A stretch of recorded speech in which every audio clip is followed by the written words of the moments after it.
Much has happened since the UK voted to leave the European Union 4 years ago to this day, with the UK now on its third Prime Minister since. Boris Johnson has confirmed he will not be extending the transition period deadline, which is set to be on the 31st of December this year.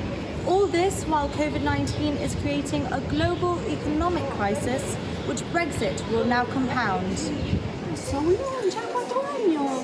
Wow, it's amazing how time goes so quickly. I don't know, it's a bit scary, no? Until I hope we get a deal. I don't think we're gonna get a deal. Things are very difficult at the moment. With fisheries, with the French and UK. If we're gonna leave, we should have left ages ago. Even though, I mean, right now they're trying to sort out a deal, and ideally we'd want to leave with something. But what's happened with the whole COVID, which has taken the world by storm even more, has sort of gone above that. So it's 4 years today. It seems long, actually. Really? Why? Yeah, I don't know. I think with everything that's going on and with COVID-19 and everyone, like the world's being put on pause right now, really what I'm thinking about less is Brexit. What I'm thinking about more is having a bit more freedom. 4 years, some people might say, have been a little bit wasted. It depends on what side of the fence you sit, I suppose. And do you remember what you were doing or how you were feeling, where you were at the time you heard the news that they had voted to leave? So we woke up, first thing we did was put on the television, Sky News, saw that it had been a vote to leave Brexit, which we were surprised by. I was feeding my son, who was 2 months old at the time. Between the screaming and the crying and the shock of the news that had broken, I wasn't quite sure what was going on. I woke up in the middle of the night at about 3 o'clock. I looked at the statistics and I realised that we were going to get Brexit. I wanted Brexit, so I was very happy about that.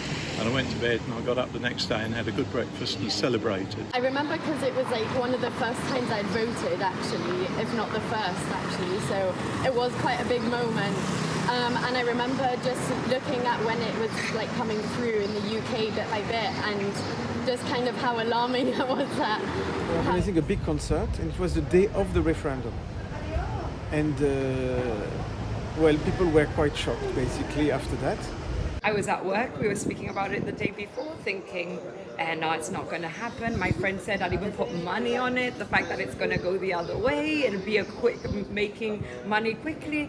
And I thought, really? She said, yeah. And I'm like, oh, okay, the next morning we wake up, and I told her. Now I remember when to go and vote, and then I remember watching the results at night and just being disappointed because the majority of Gibraltar really voted to remain within the European Union. At the time I was studying in London, so I remember waking up to the poll results and just being so upset I didn't even attend uni that day. With the transition period still ongoing, it may not feel like much has changed, but it's not over yet. At the weekly COVID-19 press conferences, the Chief Minister said that whilst dealing with the first round of the coronavirus and progressing towards Unlock the Rock, the government is also getting geared up to start to deal with Brexit once again.